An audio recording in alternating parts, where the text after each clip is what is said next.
Welcome to Your City Connections, where you get to meet entertaining and informative guests. Guests such as an artist with a brush or with a camera, and a guest with a violin.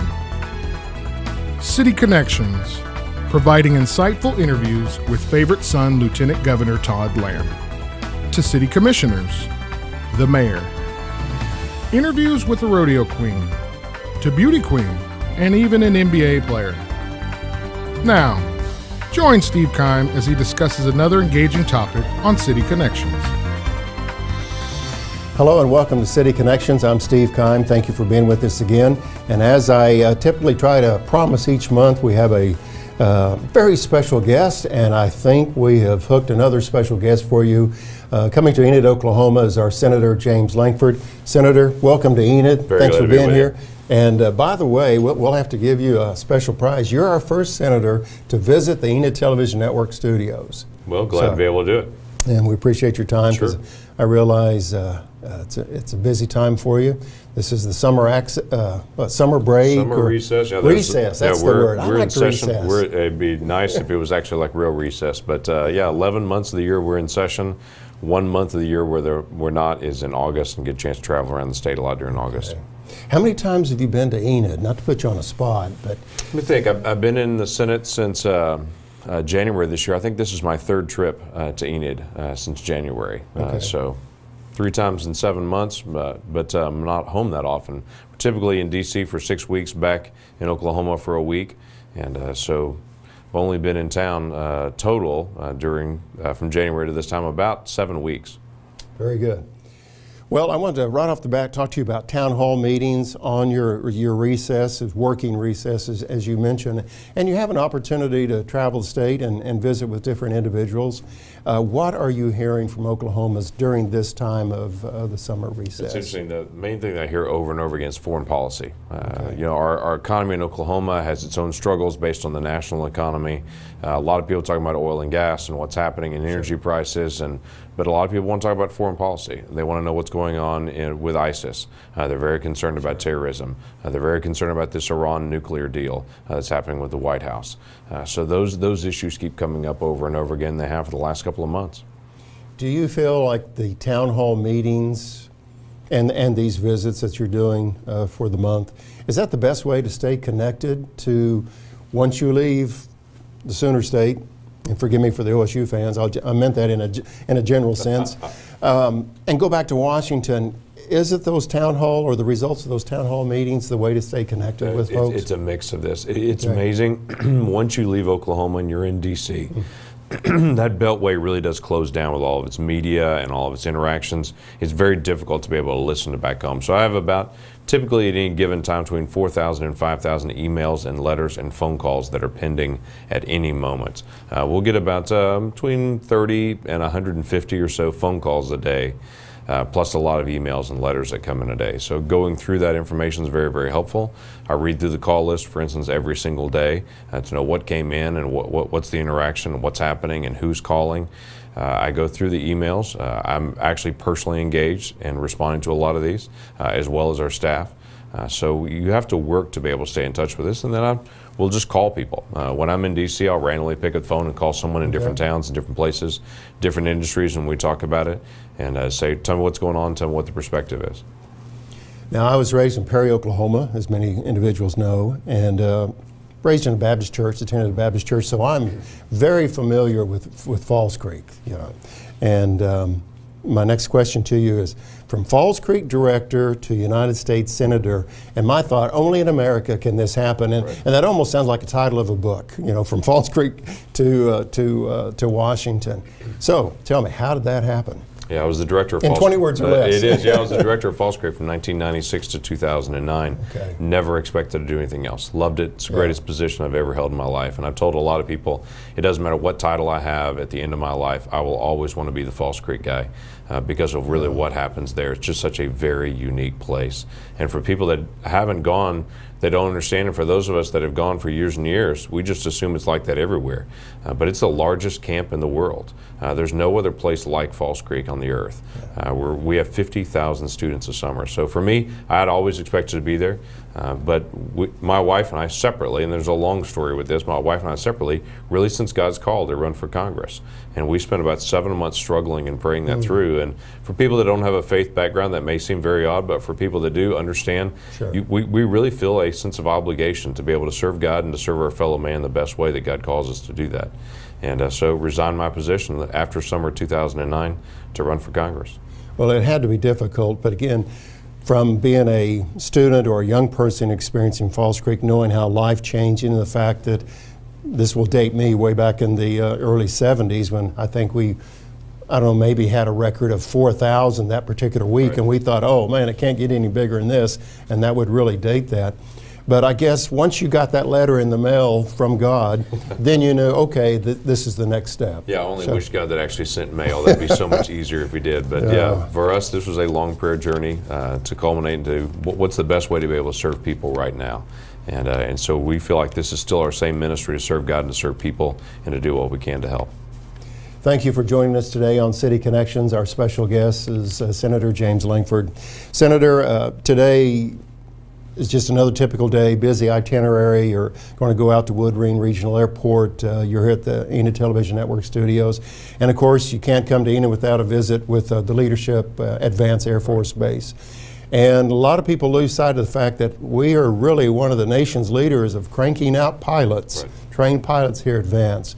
So, and I know that you support the military, and you're on, I want to make sure I have it right, the Homeland Security and Governmental Affairs Committee. A visit at Vance, how does that help you in your role on that committee? Context multipliers. I also serve on the Appropriations Committee, on the Intelligence Committee.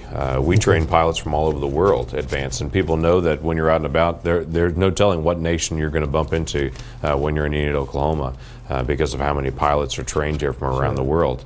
But there are a lot of context issues that you need. What does it mean when we talk about air traffic control tower? Where are we? What's the status of that? What can we learn on construction issues? What are we talking about with the age of our aircraft, our status of training, pilot hours? How does the effect of sequestration really affect on the ground? All of those things matter, and so you can talk about them in generic terms in DC, but it's very different to be able to interact with the people that are actually experiencing the product of that policy on the ground. And I think most Oklahomans are aware of the significance of having the senator leadership representing our aerospace or our military with Tinker and at Altus and different bases, that it's important that we have you and others standing before folks in Washington and say, hey, Vance is vital to the security of this country. In my opening speech in the Senate, I basically said to them multiple things, but one of them is we don't have trained pilots without Oklahoma. We can't repair our aircraft without Oklahoma. We can't refuel without Oklahoma. We can't talk to our submarines without Oklahoma. We can't put munitions on the ground without Oklahoma. We can't actually fire rockets and artillery without Oklahoma. So you're welcome to the rest of the nation for what Oklahoma provides to our national defense. And Senator, this interview will end up on YouTube, and so you'll have people from California and New Jersey and Florida looking at this interview, and they're going to say, I just thought Oklahoma was wheat fields, you know? They had no idea. Yeah, incredible diversity, not only in defense, but also in ag products and what we do in aerospace. Forgive me for just reading this verbatim, but I had taken this off of your informational website, and you said that you believe that conservative solutions can help families of every race and every economic background and every town in Oklahoma. Now, to me, that's a pretty bold statement. So the question is, does that statement, does it hold true today? It does. It does still hold true. When I look at conservative solutions, that's valuing families and people and the priority of those individuals being able to make decisions that affect their own life, or the decisions that are made that affect you and I, made as close to you and I as we possibly can. So whether that is a family in a rural area or inner city or urban or whatever it may be, when decisions are made close by that actually affect them, they're better decisions rather than decisions that are made far away. Washington, D.C. is 1,100 miles from here. When people in Washington, D.C. make decisions all the time that affect what happens in Enid, Oklahoma, Enid's always raising their hand and trying to get the attention along with thousands of other towns around the country. Sure. When decisions are made locally, people can be engaged in their own government. That's the beauty of our representative republic. The decisions that affect us the most should also be made closest to us. That's a basic conservative principle, and that works in every place. Valuing families and individuals and the rights of individuals to be able to make decisions that affect their own lives is a very big deal, and it does help the community. Again, it's a much stronger position as a nation when I'm able to make decisions that affect me and my family than I sit and wait for someone else to be able to come by and provide for me. Sure. I kind of like going to a restaurant and ordering what I want to eat, not somebody coming in and said, Steve, this is what you're going to have today. So, or a food inspector to be somebody that's local rather than a food inspector thousands of miles away that's never even been to your town. But just basic things like that. Since you are ordained Southern Baptist minister, I think I have that official title right. I've noticed, and as I've read different interviews in statewide newspapers and national publications, there seems to be a lot of questions directed to you about faith. Maybe more so than other senators. That may or may not be true. I'm not sure. But why do you think the subject of faith does come up, even though if they see that title of minister, without the emphasis on you being a senator, why does the faith stuff come up? I think it comes up often in a couple of ways. As a licensed minister, I get asked about a lot of things in D.C., and I do get pulled aside frequently by other members. As their marriages and stuff? I haven't done a marriage or a funeral there yet, but I have gotten caught by a lot of folks say, hey, I've got a theological question, or I've got a question about Scripture, and what do you think about it? And I have no problem being able to engage in those decisions and in that kind of conversation. So that's good on that, but I'm also not shy to be able to talk about my faith. I think there's a difference between people that have a faith and people that have a religion or a religious belief. That's more of a, when you have more of a religious belief, it's often more like a hobby. It's something you do on the weekend, but it doesn't really affect the rest of your life. I don't have a religious hobby, I have a faith, and it permeates everything that I do. It affects how I interact with you and I, it affects how I drive, it affects how I interact with people that I disagree with in Washington, D.C. I think that has an effect. And so yes, it comes up often, I think just because it sticks out.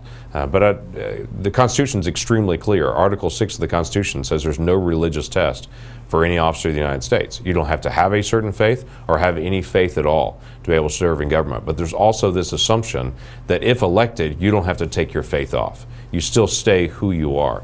And so I'm trying to stay true to who I am and to be able to live that out. I have my own personal life, but I also have a task that has to get done. And this legislative task is extremely important to the nation as we deal with national defense, as we deal with our deficits, as we deal with all the regulations coming down in our nation. I'm going to also fulfill those to the best of my responsibility. Well, I certainly enjoy our visit this morning, and especially your openness to answer all these questions. Our special guest today on City Connection, Senator James Lankford. Thank you for joining with us, and we'll have more with the Senator right after this.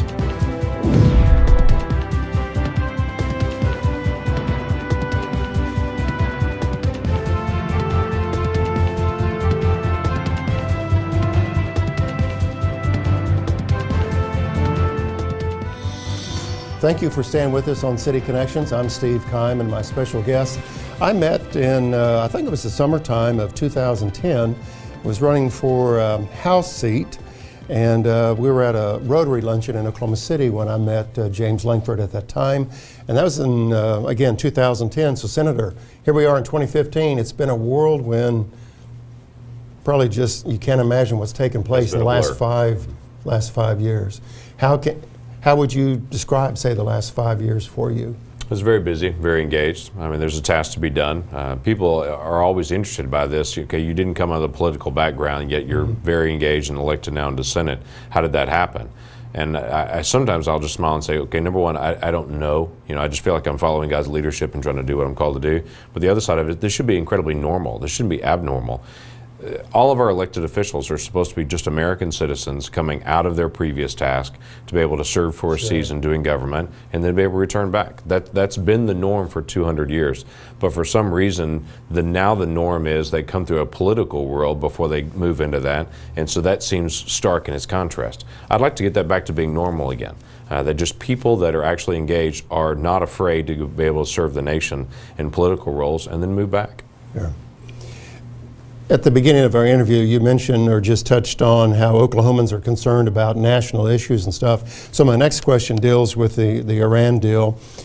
right now, maybe a little premature, but do you have enough information, or are you still and others, congressmen, need information to make the right vote or an informative vote on the Iran deal? There's no additional information that I can get access to that I don't have right now. I've gone through the entire agreement. That's the public, and we have that on our website, so anyone can see that, lankford.senate.gov, and you can get the total agreement that's out there in public there. The other one I've gone through is the classified briefing. I've gone into a classified setting and gone through those notes, all of that in its entirety. There is a portion of it I do not have access to because the United States government tells me they don't have access to it at all, and that is the IAEA. That's this group from the UN that will actually do the inspections. They've made a side agreement with Iran on how they're going to do that inspections, and the UN has told us they won't release that to us, and Iran has told us they're not going to release that. That's a private agreement between the UN and Iran, which I think is absurd. That's the actual mechanics of how each inspection will be done. I can tell you, after going through the agreement, I'm shocked by the number of loopholes that are in this agreement. Both the notification that happens in advance, that we actually notify Iran before we're coming, sometimes up to a month in advance before we come, gives them plenty of time to be able to clean out our room. We're really only checking for uranium in the process. We're not checking for any of their other research or any of their capabilities, their ballistic missiles. We release the sanctions for them according to this agreement for them to be able to buy conventional arms. Iran is the single largest state sponsor of terrorism in the world. They are single-handedly propping up the coup in Yemen. They are single-handedly propping up Assad in Syria, yet we're releasing the arms embargo. The leader, General Soleimani, who actually helped design the improvised explosive device that killed hundreds of American soldiers in Iraq. He was shipping that over from Iran to Iraq to kill American soldiers. The sanctions on that general are released. And so he can then travel and do business and all those things again internationally, yet there are 4 American hostages that are still in Iran. They continue to do their ballistics research, they continue to spin their most advanced centrifuges. All those things continue to happen. The deal was really to reduce the number of centrifuges that they could have spinning uranium and to delay that process. But there are so many loopholes in this agreement that I'm really, really shocked by it and not supportive of this agreement at all. Well, based on what you've shared, you're very informed, even with just the limited amount of information that you received, that you're very, very informed on that. As you know, everything on the internet's true, right? Right. In my family, I'll tell you, we have an inside statement that I'll say my favorite quote from Abraham Lincoln is, "Don't believe everything you read on the internet." So Abe Lincoln said that. Okay, that was a quote that I missed. So. Yeah, well, it was on the internet. It was on the internet, so it must have been true that Abe Lincoln said it. That's true, and I thought I was a history person, maybe not. But I noticed on the internet, it said from January 2015 to August 2015 that you missed 0 of the 262 roll call votes. Now, my wife is an educator, and she would say, "Boy, this person needs a sticker," you know. And you know, I'll take the trash out. Steve, you need a sticker. She would say that. Back to the question: missed 0 of 262 roll call votes. That's an impressive. To me, that's an impressive record. How do you make that happen? I actually try to show up for work. I mean, that's the big issue for me. There's a task to be done. I need to be able to get there and do that. Of 262 votes, some of those are small, some of those are very large, but I'm going to try to be there every chance I possibly can because I have a responsibility. This is a representative republic, and it's important the representatives actually show up to be able to vote because I realize I am the voice of Oklahoma in the Senate. It's Senator Jim Inhofe and myself. Those are the 2 voices. If I don't show up and actually vote, then that means Oklahomans didn't have a voice for that. And so it's important that I actually show up and be there. And selfishly, Senator, as I read that fact, I thought, hey, he's representing me, and I like the fact that he's there. So I think most Oklahomans have that same thought that he's on the job and he's there. Yeah, there'll be funerals in the days ahead. There'll be other things that'll actually distract and be able to take away at times. But if there's any chance to be there, I'm going to be there because that's my job, and I'm going to make sure I get it done.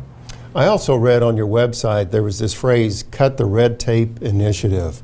Can you explain to us? It is actually. I know what red tape is. It's not very, you know, positive. Yeah, Americans see that all the time, and Oklahomans see it. I tell people all the time that Oklahomans want just one thing from their government: to be left alone. They want to know that they're both protected in their national defense and to leave us alone. The red tape is coming at our businesses, at banking, at individuals, at farms, at ranches, all those things just constantly. It's a new federal regulation coming. So I actually started a bipartisan effort with Heidi Heitkamp, who is the senator from North Dakota. And she and I are working together to say, okay, where can a Republican and a Democrat agree on how to reduce regulations? Because that's probably something we can get done.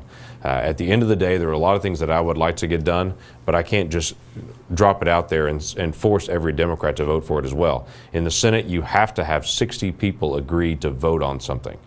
Now, you just have to have 51 to pass it, but you have to have 60 to even agree to vote on it. So it's essential that I actually work with Democrats, or else I'm just messaging at this point. So I'm pushing as hard as I can to say, where can I find at least 60 people, 54 Republicans we have in the Senate right now, and at least 6 Democrats that'll say this is an area we should at least discuss and vote on and try to deal with some of the regulations. So we started this initiative. We're listening to people. We're trying to get past all the K Street lobbyists and get straight to individuals all across the country and say what regulations are burdening your farm, your company, your business, and so that we can begin to deal with some of these one-on-one.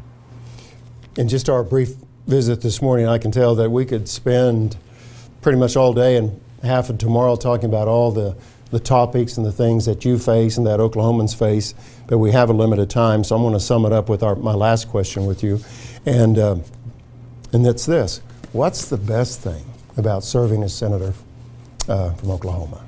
What's the best deal? It is representing great people, and I don't mean to be cheesy about that, but I have people that people that come all the time to D.C. And every Wednesday morning I do what I call Java with James, where any Oklahoman that's in town can just stop by the office, and I block off for coffee for 45 minutes. I'm Come interested. on, yeah. So Wednesday mornings at 9 a.m. I'm always in my office. We're always serving coffee, and any Oklahoman that's in town, we get a chance to sit and visit and talk about the issues and talk about what's going on.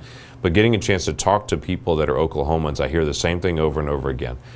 Republican, Democrat, liberal, progressive, conservative, whatever your titles are, we really appreciate each other. We're not anti-government in Oklahoma. In fact, for the state that actually had the Murrah building collapse, we understand what anti-government really can look like. Yeah. We are very pro-government, but we just want government to do its job and only do its job. And so to be able to represent a group of people that say, I don't want a lot, I want an efficient government that's working on national defense, that's trying to do the right things, set the regulatory boundaries, and leave us alone, is a great people to be able to serve. And so that's fun. I don't enjoy getting on a plane and flying away from my family every week. I enjoy being in Oklahoma, not away from Oklahoma. Sure. And so it's always nice to be home, like during this time in August. But I really get to serve a great people. Well, it's a great state. I'm a homegrown Okie, if I can even use that term, but there's a lot for us to be thankful for, and we are blessed to live here in Oklahoma. We have a great state, and we just thank you for your representation. Well, Senator, thank you for your time to visit with us this morning here at the Enid Television Network studios. And I keep saying that because he's our first senator, so we want to continue to highlight that point. But when dignitaries or special individuals come our way, the City of Enid has a coin, Senator, and on one side of it, it says boundless, vibrant, and original. And those three terms represent the Enid community and the Enid people. And we have a little star to denote where we're at, even though you know where we're at. But I'd like for you to perhaps take this to D.C. And it says Enid, Oklahoma on there. But the special deal is those three words about who you're representing. And this is our way of saying thank you for coming to the studio today, spending a few minutes with us. But when you have that on your desk in D.C., say, I remember that day in Enid, Oklahoma. So thank you for being here. Glad to. Thank you very much. Okay, you're welcome. My pleasure. Senator, thank you. Thank you. And thank you for being with us on City Connections. And look forward to next week when we have another special guest. So until that time, make it a great day.